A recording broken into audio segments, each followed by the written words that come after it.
Passamos agora à primeira temática desta conferência. Vamos começar pela categoria de preservação do capital natural. A nova categoria desta segunda edição, onde iremos abordar a forma como as empresas protegem as suas matérias-primas. Todas estas temáticas terão um momento de enquadramento feito por um especialista do setor e, de seguida, vamos ter aqui neste palco exemplos reais, através da apresentação, por exemplo, de um case study.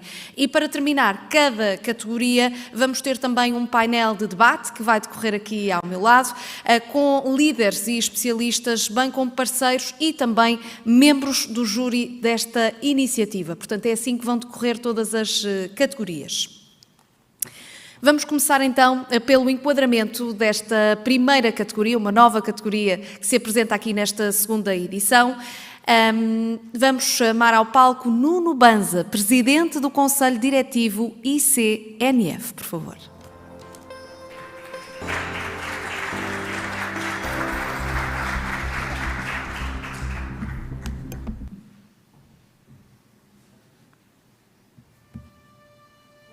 Portugal é um país com uma diversidade de paisagens, habitats e espécies notável.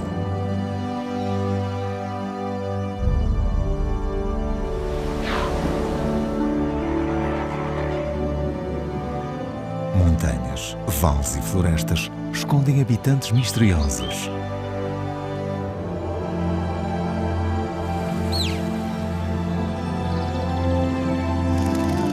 Na fronteira, os grandes rios desenham o seu percurso em cenários monumentais.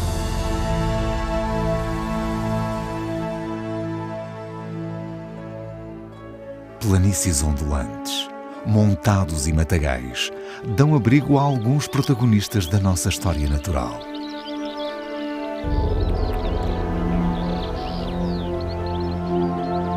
Uma costa atlântica de extensos areais e arribas imponentes sustenta uma riqueza marinha extraordinária.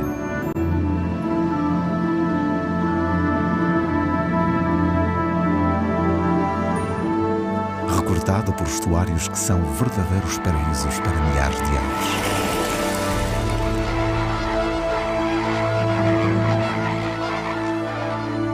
Vários povos, tradições e produtos valorizam estes territórios em equilíbrio com a natureza.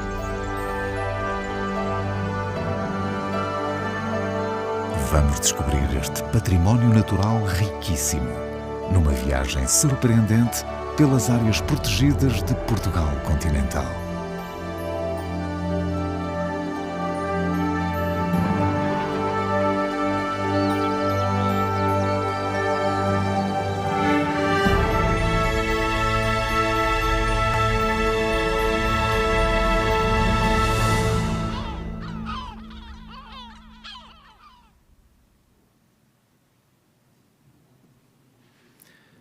Bom dia, muito obrigado pelo convite que fizeram ao ICNF e a mim em particular para estar aqui hoje convosco e para falar sobre capital natural e preservação deste capital como forma de preservar a matéria-prima das empresas. Eu tinha de facto também preparado uma breve apresentação nestes 10 minutos que supostamente eu deveria falar sobre o capital natural, mas a realidade é que, usando também e fazendo um pouco justiça à memória do professor Agostinho da Silva, que eu tive a oportunidade de conhecer e que usava uma das áreas protegidas portuguesas como seu refúgio. Fugia para Sesimbra com os seus gatos para conseguir pensar melhor e que aos 87 anos estudava investigação operacional em 1993, quando ainda os sistemas de gestão estavam a dar os primeiros passos. Ele era de facto uma pessoa inspiradora. E eu inspirei-me na intervenção do Dr. Paulo Portas, que, podendo parecer que não, falou bastante de sustentabilidade, para partilhar convosco aqui 2 ou 3 ideias fora daquilo que eu tinha planeado dizer-vos. A primeira é que, se repararam, ele referiu-se várias vezes a questões como a inflação, os juros, a dívida, um léxico económico que entrou na vida de todos nós. Hoje não há ninguém que não saiba o que é qualquer um destes conceitos, o que são os bonds, o que são um conjunto de palavras que antes praticamente só eram conhecidas dos especialistas.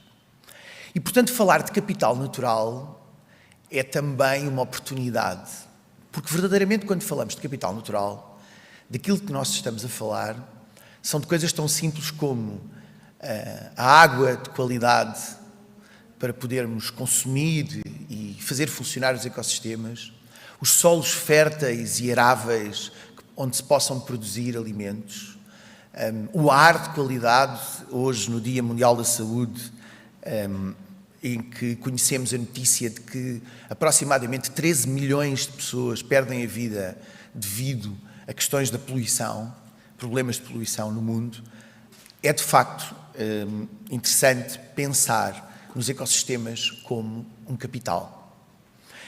E, na verdade, aquilo que nós fazemos não é mais do que gerir esse capital. Nós somos como que gestores de uma carteira de ativos. E esta frase, quase toda a gente sabe o que é hoje. Somos gestores de uma carteira de ativos.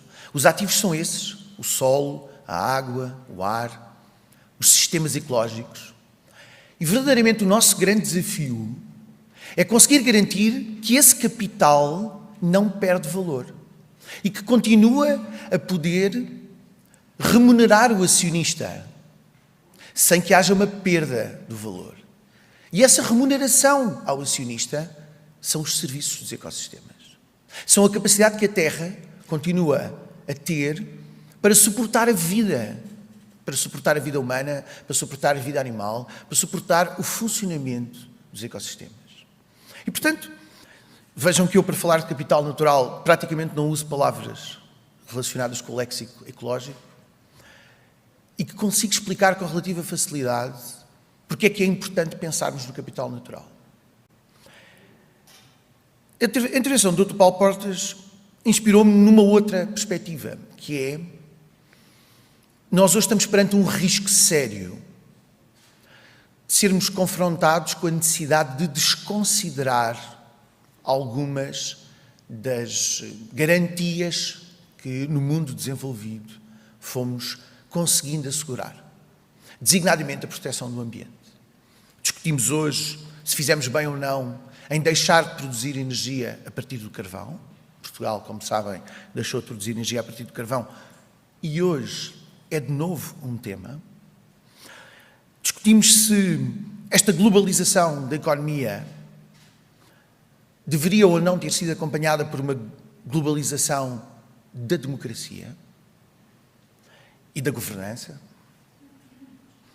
Mas discutimos hoje, sobretudo, de que forma é que o Estado, de que forma é que a administração pode apoiar as empresas que cumprem, que integraram nos seus modelos económicos e nos seus modelos de negócio as preocupações ambientais e que não sejam oneradas por isso no mercado sob uma concorrência desleal daqueles que não fizeram essa integração e que, portanto, não integram nos seus modelos de negócios, nos seus custos, as preocupações da sustentabilidade.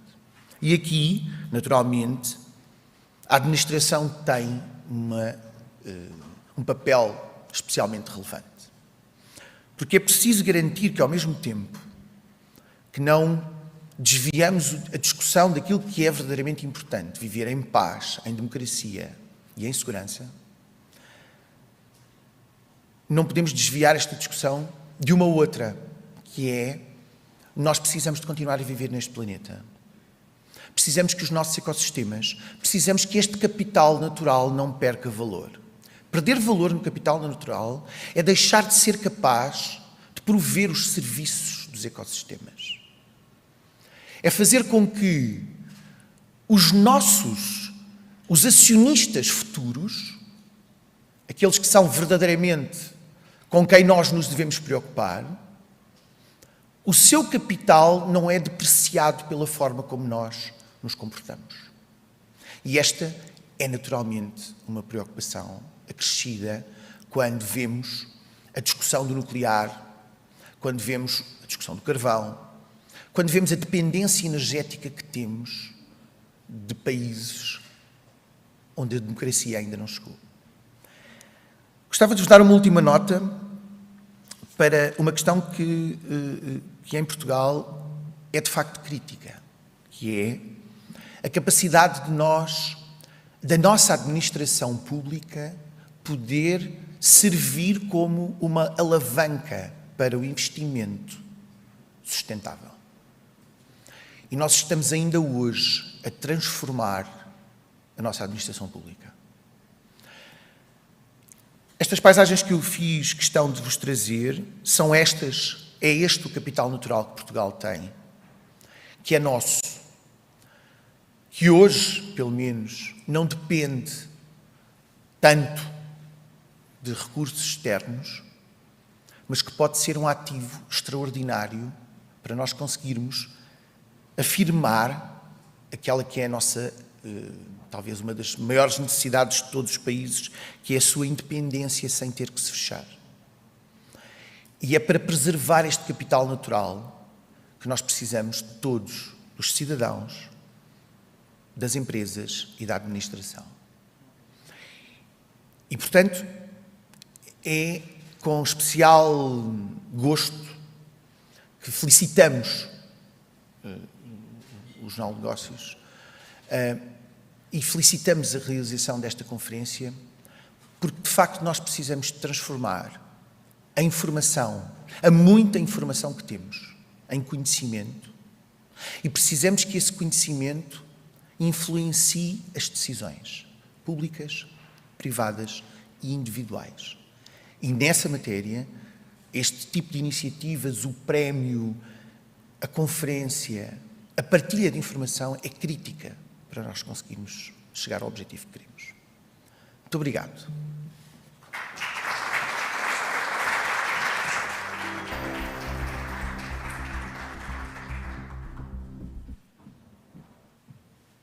Muito obrigada, Nuno Panza. Vamos passar agora à apresentação do case study nesta categoria, na temática Preservação do Capital Natural. Chamo ao palco David Archer, Chief Executive Officer, Savannah Resources.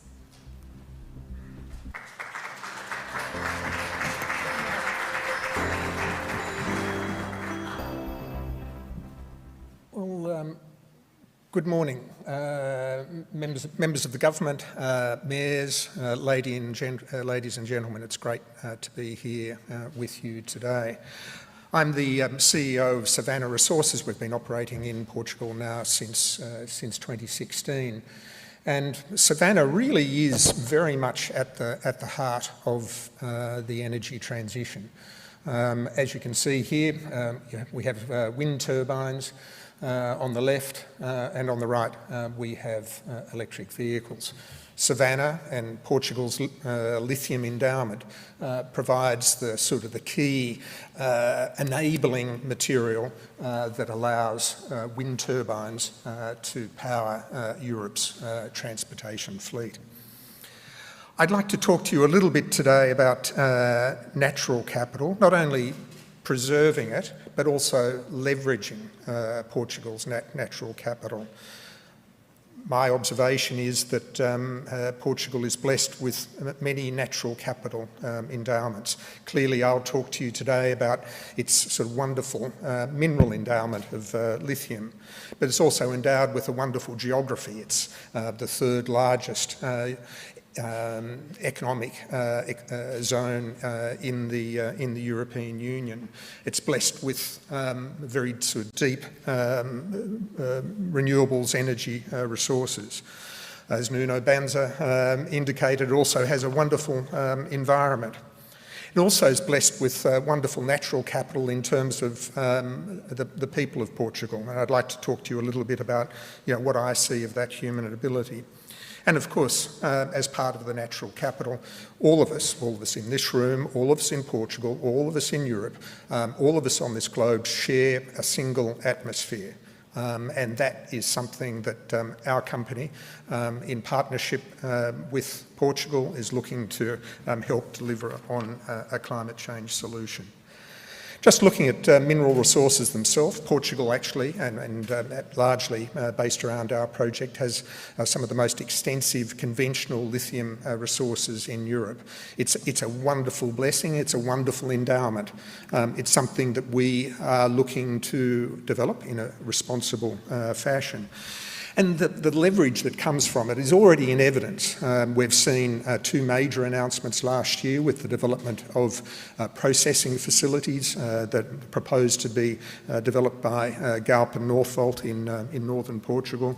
Bondalti is doing the same. And I think what you're seeing is that Portugal, this is real hard evidence of what Portugal's doing in terms of its natural endowment, looking to crystallise and synthesise these industrial opportunities. And obviously it's our hope that material from our project at Boticas in northeast Portugal is a sort of fundamental foundation for the development of that business here in Portugal. It would be a national tragedy if those facilities were fed with material from outside of Portugal. I'd like to talk about the geographic capital of Portugal as well. It's on the Atlantic seaboard. The Atlantic basin is a massive market. It provides Portugal with a port of exit to northern European ports, and this will sort of provide us with the opportunity for the downstream products to be fed into the European battery chain. I think the other sort of key thing, and that I've observed over the last few years, is really some of the very innovative work being done by the European Commission and the member states around sort of building Europe's energy autonomy. It's clearly a work in progress. There's still a lot to be done. The recent tragic events in Ukraine have only sort of highlighted the good sense of this. And of course, we're looking to, I suppose, work sort of closely with renewable energy sources. It's our hope that our production, our Scope 1 emissions will, Scope 2 emissions will be largely eliminated by using sort of Portuguese-generated renewable power. And it's wonderful to see the 23rd Portuguese government targeting 80% overall renewables here in Portugal. We're looking to build something a project that has a very low carbon footprint. We're looking at doing some very innovative things in terms of the introduction of electric-powered mineral processing equipment. And it's our overall objective to have a development of our project that is, in overall terms, is net carbon zero life of project. Not a far distant target of 2050 or 2040. I mean, life of project, and in the short term, we'll be looking to sort of be net carbon neutral in the late 2020s. Clearly, the energy position of Europe is critical. I think it's a profound geostrategic and geoeconomic advantage for Europe having this renewable energy capability like the one that you see here on the left. I think it's going to support European industry, it's going to support the European economy, it's going to support European jobs, and will provide the European electric vehicle industry with a real comparative advantage against the competitive challenge from places like China, even North America. At the same time, though, we're very conscious as a mineral producer of our environmental responsibility. And we don't talk about sustainability. What we talk about is responsibility. Clearly, a mineral development has a physical manifestation. There's no getting around that. This is not the metaverse we're dealing with. This is the reality. We live in a physical world, and we live in a physical world that's, in many ways made up of minerals and metals. Even so, with our proposed development, we've designed 238 individual mitigation or elimination methods of either reducing or eliminating the environmental impact of our development. We're looking at real economy in terms of use of water, energy and materials, and our idea is to ensure that our development has as minimal a footprint as possible from an environmental point of view. We're also obviously very concerned about local communities. We've worked up a number of what I believe to be very innovative programs, including a benefit sharing plan, which will look to fund worthy community developments. We're looking at the development of a community-owned service provider company to help us undertake the continuous rehabilitation that we're proposing to take with the mine. And we have a good neighbour plan. And this really all is folding into a current evaluation that's underway at the moment by APA. We've been working closely with APA now in its fifth calendar year of a very rigorous and comprehensive evaluation of the environmental features of our development. But sort of moving on to natural capital and human ability, another observation of mine is that one of the great assets of Portugal is the high level of education in the country. Particularly impressed by the ingenuity and curiosity and ability of young people. And we at Savannah are very much looking forward to harnessing those abilities, that enthusiasm, those skills. Modern day mineral production is quite a high-tech activity. We'll be looking at employing people like environmental scientists, IT specialists, metallurgists, social scientists, and we were looking to build careers for Portuguese. We've had a very, Savannah is a British company. Britain has had an almost 650-year relationship with Portugal. It comes up for its 650th anniversary next year.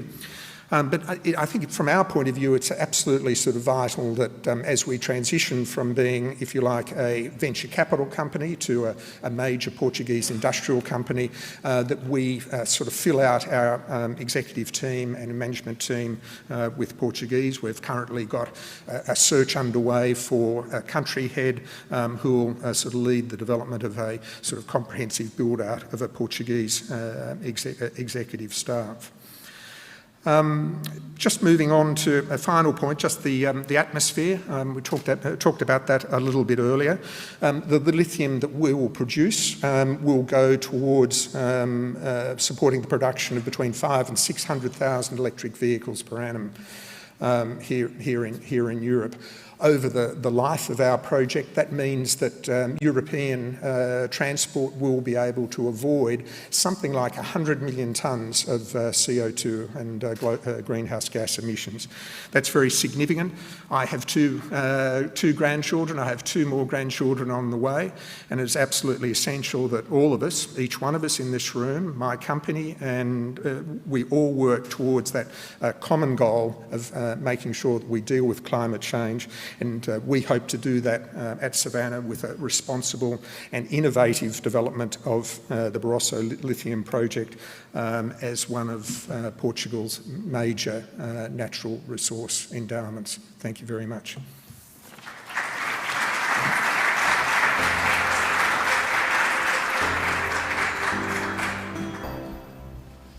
Thank you so much, David Archer.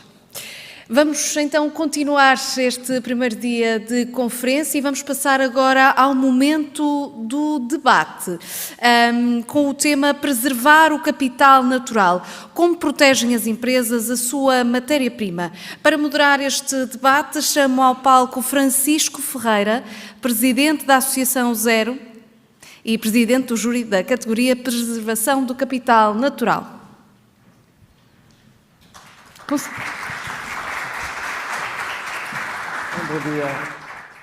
Bom dia a todas e a todos. Eu gostaria, desde já, também de felicitar esta iniciativa do Negócios e chamar os meus convidados para este debate. Começaria precisamente pelo José Pina, Chief Executive Officer da Altri SGPS, com uma longa experiência na indústria química, nomeadamente fora de portas, na China e também passando pelos Estados Unidos. José Manuel Sardinha, que é não apenas presidente do Conselho de Administração da EPAL desde 2012, mas também vice-presidente executivo da Águas de Portugal desde maio de 2020 e também aqui com um recurso fundamental no capital natural, neste caso a água, a juntar às florestas, no caso do José Pina, e depois também Nuno Lacasta, que se vai juntar a nós remotamente através de uma ligação internet.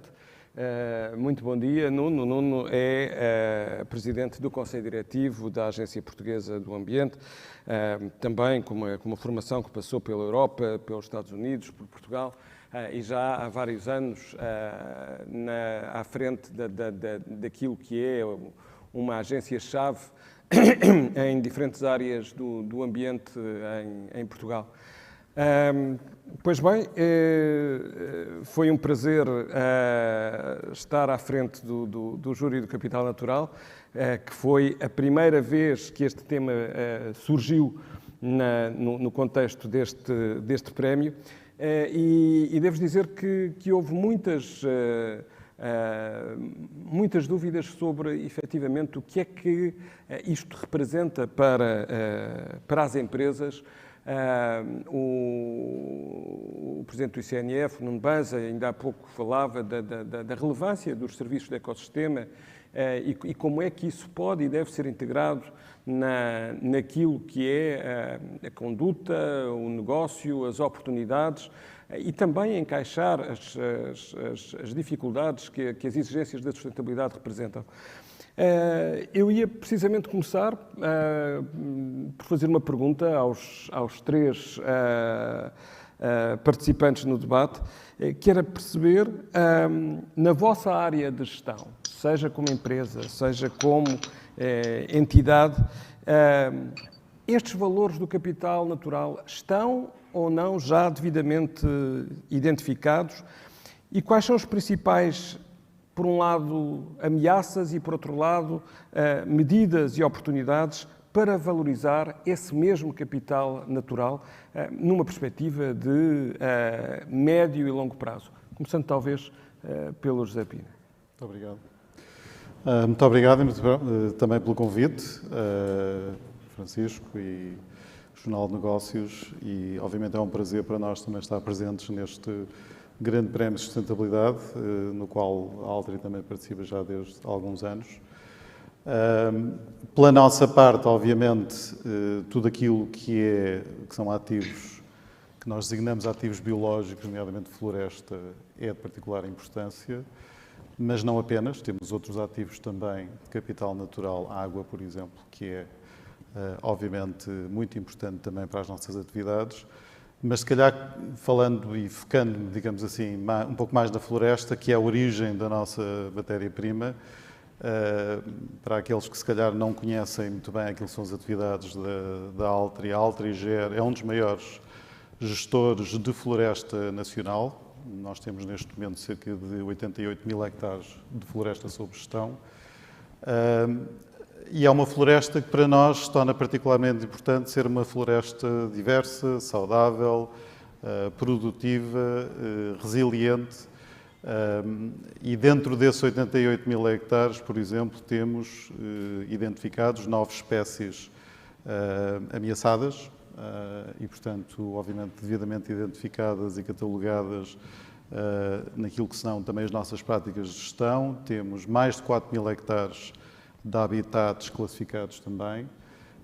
Temos mais de 8 mil hectares de áreas de conservação, estritamente de conservação, e, portanto, achamos que é uma responsabilidade muito particular fazê-lo da melhor forma. Efetivamente, para nós, quando olhamos para aquilo que são os nossos ativos, não só como fonte de matéria-prima, mas também aquilo que é a vitalidade desses ativos se torna particularmente importante. No meio desses, ou inerente a esses ativos, estão muitos milhares de pessoas que não só trabalham na floresta, que prestam serviço à floresta, mas também que operam empresas que prestam esse serviço à floresta. A floresta, tal e qual como a entendemos, não é uma floresta despida de capital humano. A floresta é uma floresta saudável, ser uma floresta com capital humano e, portanto, é para nós particularmente importante o trabalho que vamos desenvolver no sentido de que essa presença humana seja o mais valorizada possível. Paralelamente, enfim, naquilo que são as nossas atividades, obviamente temos aquilo que são esses ativos perfeitamente catalogados, mas mais do que isso é de que forma é que olhamos para a floresta a longo prazo. E não são os ativos, diria eu, ameaçados com as alterações climáticas, com maior risco de incêndio, sejam eles na floresta autóctone, sejam na floresta dita de produção, como é que lidam com esta ameaça, nomeadamente uma redução da água, eventualmente no caso de rios como o Tejo, com menor precipitação, maior seca, há no fundo da vossa parte essa antecipação no sentido de preservarem quer a vossa matéria-prima, quer esse capital natural? Algumas pistas? Isso tem muito a ver com aquilo que é a gestão da ocupação de solo. E, portanto, como digo, o facto de termos hoje em dia uma área significativa já de conservação é uma área que pretendemos, durante os próximos 10 anos, duplicar para mais de 16 mil hectares. E, portanto, a gestão da ocupação de solo é particularmente importante, obviamente, onde se planta, como se planta, de que forma é que essas plantações são cuidadas ao longo da sua vida produtiva, encorajar, digamos assim, as melhores práticas silvícolas, não só naquilo que nos toca, mas também em outros parceiros com os quais trabalhamos, outras organizações com as quais trabalhamos, colaborar, inclusive, com, neste momento, vários projetos que se designam de gestão paisagística, que fazem parte integrante também e na nossa atuação de que forma é que apoiamos esses projetos, mas mais do que isso, naquilo que são ameaças, digamos assim, mais naturais, como por exemplo, e referi os incêndios, a floresta, hoje em dia a floresta gerida é a floresta que menos arde em Portugal. E se olhamos para aquilo que são as médias em termos de floresta ardida, áreas de floresta gerida em Portugal ardem menos de 50%. Nós temos, inclusive, e aliás, desde há bastantes anos, em colaboração com outros na indústria, temos equipas que, em permanência, mas que no pico, digamos assim, da altura daquilo que são as alturas mais críticas para ameaças de fogo, chegam aos 330 efetivos. No entanto, mais de 90% das ações que eles fazem-nos fora das nossas propriedades e fazem-nos em colaboração com aquilo que são as comunidades nas quais estamos mais próximos e que nos acolhem. Portanto, há efetivamente um pensar da forma como esses ativos podem ser, os ativos biológicos podem ser melhor protegidos e faz parte precisamente da incorporação dessas práticas e dessa consciencialização. Eu ia passar agora ao José Sardinha, porque falámos aqui, aliás, no caso da Altri, que se a matéria-prima mais conhecida poderá ser o eucalipto, o que é facto é que eu só consigo fazer pasta com água. E, portanto, a água é aqui um elemento absolutamente essencial do capital natural. E eu perguntava essa valência. Como é que nós... como é que uma das áreas mais críticas, que, apesar de representar apenas 10 a 15% do total de água doce que utilizamos no país, como é que eu devo olhar para a gestão da água e como é que eu posso conseguir garantir que efetivamente há uma resiliência naquilo que é garantir a água para todos, em quantidade e em qualidade? Bom dia a todos. Muito obrigado pela questão. Queria agradecer este convite ao Jornal de Negócios. De facto, eu diria que é muito pertinente. A boa gestão do capital natural, de facto, é uma responsabilidade de todos, não é? Todos e de cada um de nós, enquanto organizações, mas também enquanto pessoas. É uma responsabilidade ambiental, é uma responsabilidade social também, e é também ela mesmo, digamos, inerente à palavra capital, também uma responsabilidade económica. Bom, nós no setor urbano da água, abastecimento, saneamento, reutilização, de facto diferenciamos-nos, julgamos nós, de facto na proteção do nosso recurso, desde logo porque somos dos poucos que, na verdade, incentivamos os nossos clientes a consumir menos o nosso produto. E isto é difícil encontrar este paralelo. Imaginem uma fábrica de automóveis que acaba de fazer o último modelo, coloca-o no mercado, de facto, de grande qualidade, com grandes investimentos de muitos milhões, com muitas pessoas a trabalhar, e o anúncio que coloca na televisão é: não compre, consuma menos, use menos. E, de facto, é isso que nós fazemos. Ou, por exemplo, uma distribuidora de filmes, que também me faz alguma, digamos, acho que é um bom exemplo, e nós temos grandes distribuidoras de filmes em Portugal, em que lançam um novo filme e diz às pessoas para não irem ao cinema. Vejam em casa. Investiram nos cinemas, norte a sul do país, e depois diz às pessoas: consumam os filmes em casa. Porquê? Porque gastam menos CO2. Porque consomem menos. Porque emitem menos. Porque vos fica mais barato. Eu não vi nenhuma distribuidora de filmes fazer isso. Nós fazemos isso no setor da água todos os dias, há muitos anos. E, portanto, nesse domínio, porque de facto não é apenas da água que se trata, porque o capital natural não é apenas água, não é apenas florestas, não é apenas sol, não é apenas ar, é energia, é inovação, são pessoas. Porque sem pessoas não se faz isso. Permite-me, Francisco, que peça ao Jornal de Negócios que da próxima vez que organizar esta conferência não venha para aqui com água engarrafada. Porque, de facto, esta não é que seja pior, é igualmente boa, mas consome mais CO2, consome mais recursos. E, portanto, neste domínio, de facto, nós temos um conjunto de medidas que eu gostava de partilhar convosco. E selecionei apenas 6. Permites-me, Francisco? Apenas 6. Rapidamente? Muito rapidamente. Bom, a primeira medida tem a ver com a governança, e o José Pina já falou um pouco disso, a governança global do setor da água. Nada disto se faz sozinho. Nós não conseguimos proteger a qualidade da água nem a quantidade da água na origem se o fizermos sozinhos.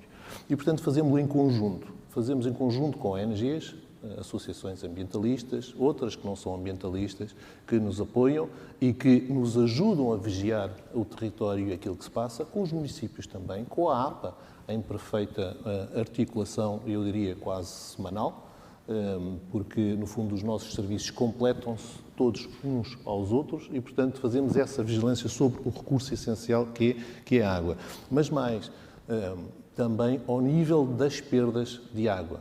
Nós hoje temos clientes nossos que perdem 80% da água que nos compram.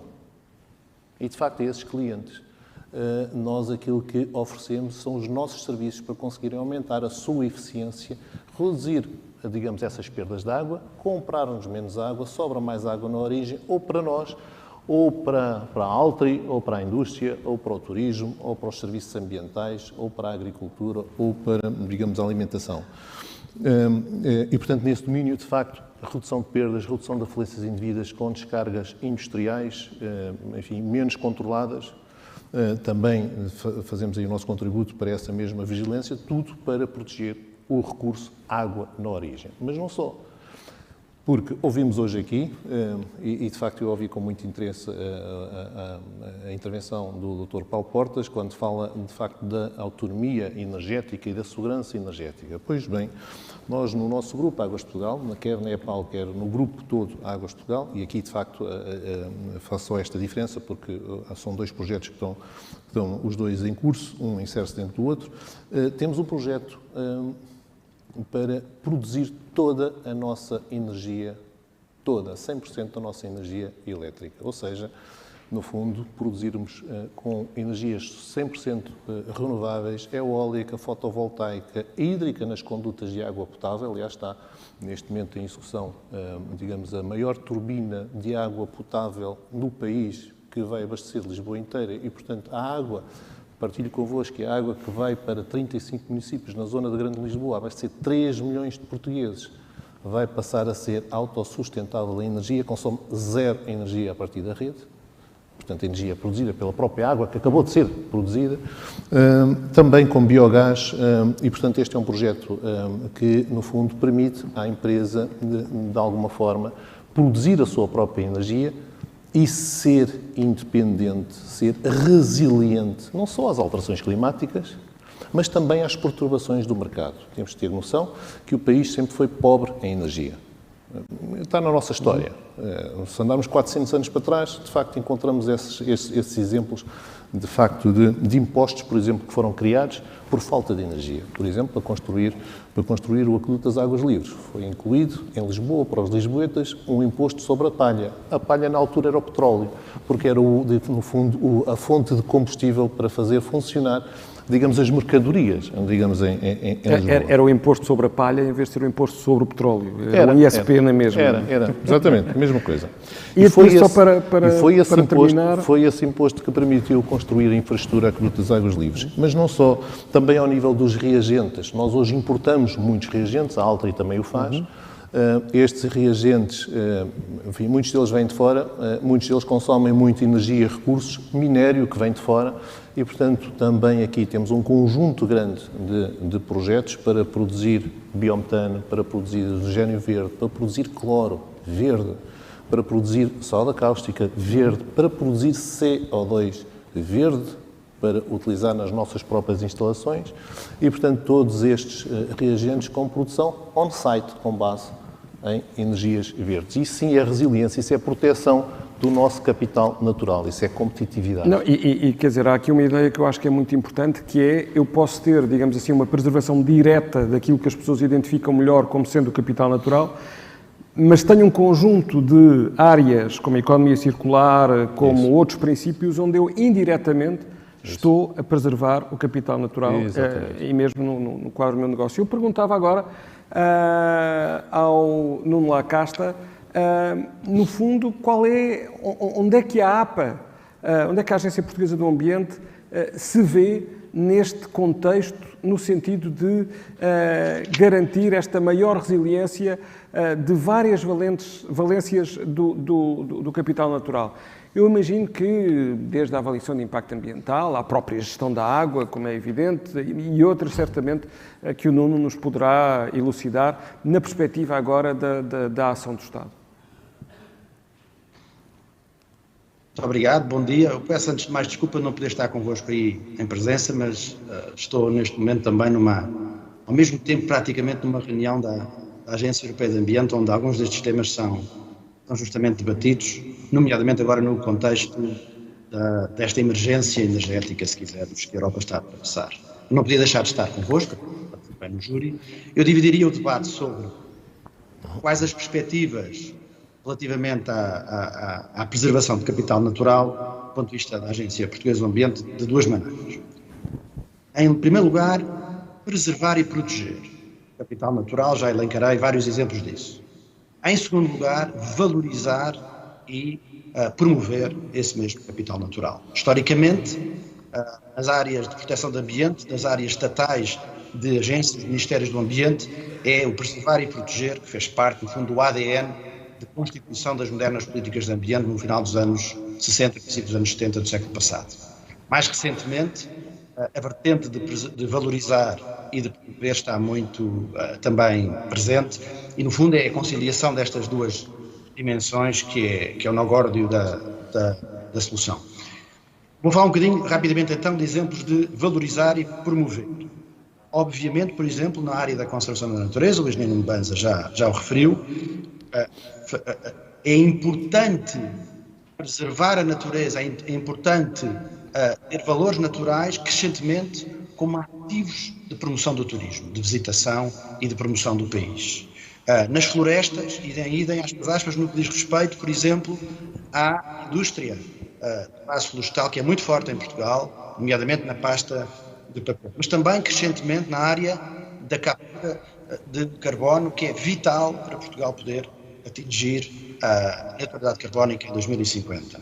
Na agricultura, um bom exemplo também é de práticas de agricultura de conservação que podem, de forma sinergética, também ajudar a preservar os rios e as ribeiras, isto é, fomento de uma atividade económica ao mesmo tempo que uma componente de proteção.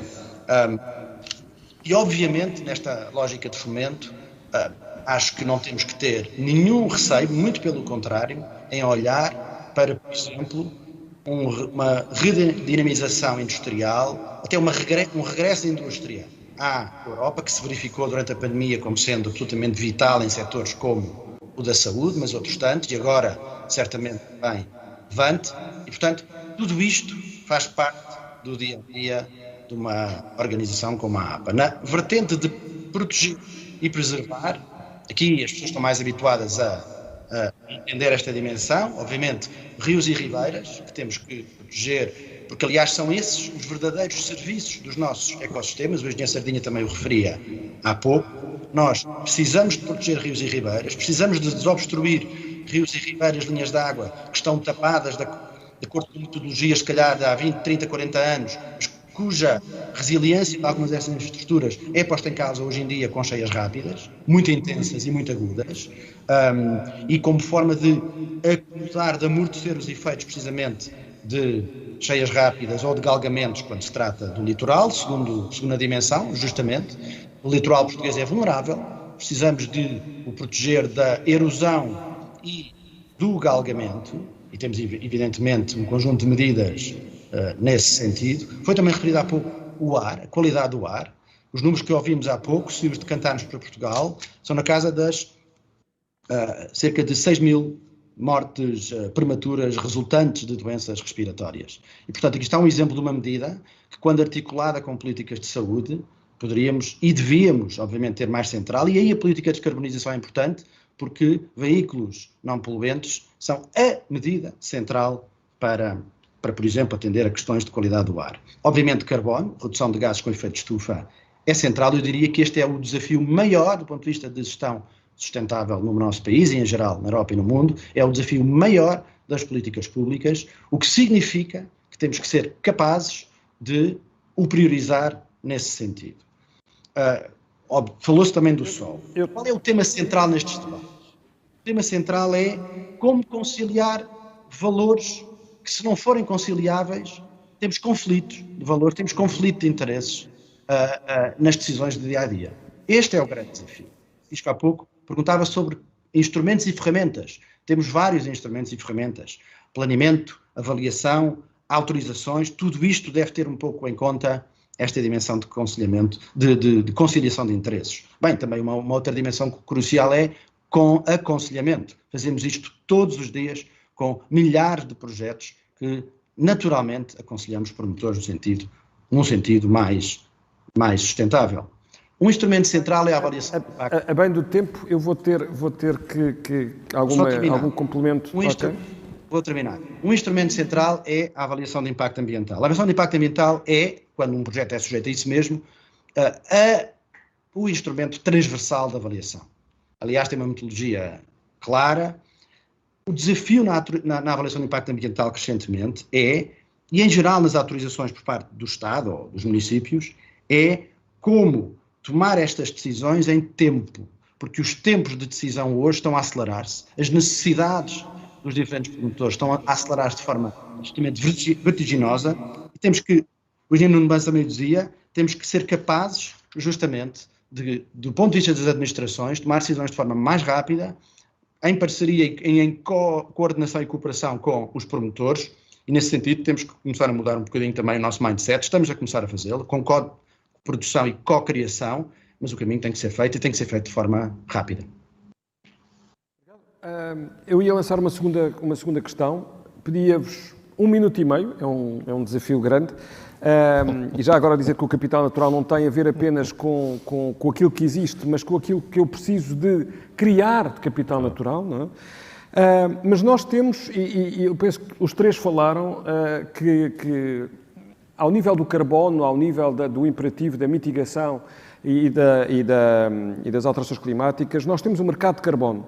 Nós remuneramos os esforços no sentido de reduzir o carbono.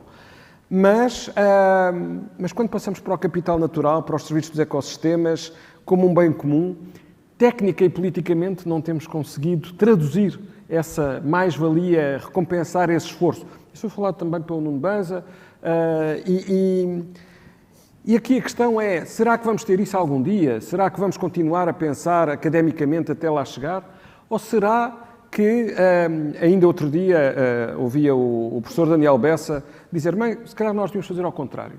Nós devíamos era avançar com um mecanismo e depois corrigi-lo tão rapidamente quanto possível para efetivamente valorizarmos o capital natural das empresas e conseguirmos integrar isso numa valência que não é apenas reportada em termos de negócio, mas que é efetivamente incorporada na gestão.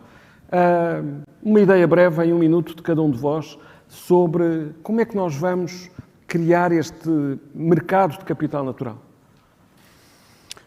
Acho que uma ideia em 1 minuto é capaz de ser complicado, mas é um tema com certeza... 75 segundos. 75 segundos, pronto. É com certeza um tema absolutamente crítico. A questão do carbono é um deles. Efetivamente, nós remuneramos hoje em dia emissões evitadas ou a redução das emissões. No entanto, aquilo que são os grandes gestores de capital natural têm, ou deveriam ter um particular incentivo para a remoção de carbono da atmosfera e a retenção de carbono nos seus produtos. Isso por um lado. Mas sendo, se calhar, até um bocadinho mais prático, e lanço um bocadinho essa ideia, de que forma é que, por exemplo, bons gestores de capital natural podem ver os seus produtos, por exemplo, melhor reconhecidos, ou de que forma é que os podem diferenciar junto dos seus clientes e dos vários ativos de cadeia de valor, face a outros que não o fazem. Porque hoje em dia isso é uma realidade. E, portanto, é uma das iniciativas, inclusive, que tomamos recentemente, que nós chamamos a fatura ambiental. As nossas faturas começaram a ter, em cada uma delas, para os nossos clientes, europeus e não só, indicação de quais são as nossas emissões de carbono, qual é o nosso consumo de água e qual é a quantidade de energia renovável que utilizamos. Isso numa perspectiva, pelo menos, que haja a capacidade de comparação, porque o nosso output é o input deles. Portanto, mas são apenas breves comentários. É com certeza importante e acho que é absolutamente crítico para continuar a incentivar uma boa gestão. Para além da água, do carbono, etc., quer dizer, eu tenho efetivamente a floresta. Quer dizer, a água é uma outra delas. A água é parte desse capital. E o reconhecimento aí, a valorização já acontece, aliás, o José também já o tinha comentado, acontece, por exemplo, por um menor consumo. E isso é um dos enfoques, por exemplo, que temos, porque tem esse outro incentivo que é menos energia e, por conseguinte, redução do custo em si de produção e, ao mesmo tempo, redução de utilização de água. Portanto. José Sardinha. Francisco, tu colocas uma questão muito difícil, porque é uma questão que tem na sua base uma visão política. E eu estou gestor, e, portanto, os gestores não se pronunciam sobre política. Mas é também um desafio técnico, atenção. Pois, tu disseste técnico, mas de facto o que está aí é de facto uma visão que vai para além da técnica. E, portanto, estou aqui com alguma dificuldade. E, portanto, vou deixar assim algumas perguntas. Por exemplo, devemos nós apostar mais num regime de impostos ou num regime de incentivos? De taxas ou de incentivos? Faço uma segunda pergunta. Uma entidade gestora que perde 80% da água deve pagar o mesmo IRC que uma que paga 10%, só perde 10% da água? Ou não? Ou deve pagar um IRC superior? E os respectivos trabalhadores devem pagar o mesmo IRS em percentagem ou devem pagar superior? Porque estão a colaborar com uma entidade que é menos eficiente em termos globais. Mas lá está. São meras perguntas. Dou-vos apenas mais um exemplo que partilho convosco. Todos nós sabemos que, a sustentabilidade alimentar é muito importante para a Europa e para os países, inclusivamente para Portugal. E que para isso é preciso ter um setor primário muito produtivo, como a agricultura. E que para isso é preciso ter adubos. E que os adubos são essencialmente minerais, de origem mineral, e consomem muita energia. E que a Europa importa esses adubos, nomeadamente da Rússia. Esses minerais, o azoto, o fósforo. E, portanto, o exemplo que partilho convosco é o seguinte. Muito recentemente, os ingleses, no seu pragmatismo, aquilo que decidiram foi financiar diretamente os agricultores que usassem biofertilizantes. O que é que são os biofertilizantes? É um produto originário das lamas das instalações de tratamento, devidamente tratado, devidamente certificado, que surge no âmbito de uma economia circular que existe em Inglaterra como existe em Portugal, que não sai de lá e que, assim, reduz as importações de Inglaterra, reduz as importações de energia, aumenta a competitividade. A questão é, devemos suportar isso e incentivar esses mesmos agricultores ou devemos incentivar a indústria que produz esse mesmo produto? Os ingleses, no seu pragmatismo, foram diretos à questão. É os agricultores. Ok. Nuno Lacasta, já só sobram 18 segundos, mas eu acho que há aqui uma tolerância. Bem, muito do que foi dito merece, obviamente, reflexão, e eu aqui o que ia referir é o que já existe. E o exemplo que gostaria de dar, e podemos, obviamente, expandi-lo, foi desenvolvido há uns anos em Portugal, de forma pioneira, num fundo que já não existe, um fundo público, o Fundo Português de Carbono, e hoje está muito associado no Fundo Ambiental. Foi um serviço de ecossistema, através de um pagamento direto ao fomento das chamadas pastagens biodiversas. Isto é, são pastagens de montado, nomeadamente, que conseguem ter alguma pecuária e, obviamente, preservação também do próprio habitat, retêm fogos florestais e capturam carbono, e foi uma remuneração direta, adicional ao agricultor, justamente ao abrigo deste princípio. Hoje em dia, esta prática está disseminada na própria política agrícola comum, evidentemente com uma escala muitíssimo superior a este piloto nacional. São formas destas, são instrumentos destes, são mecanismos destes que temos que fazer mais. E que neste caso junta precisamente o carbono e a biodiversidade e os serviços prestados. Muito obrigado aos três.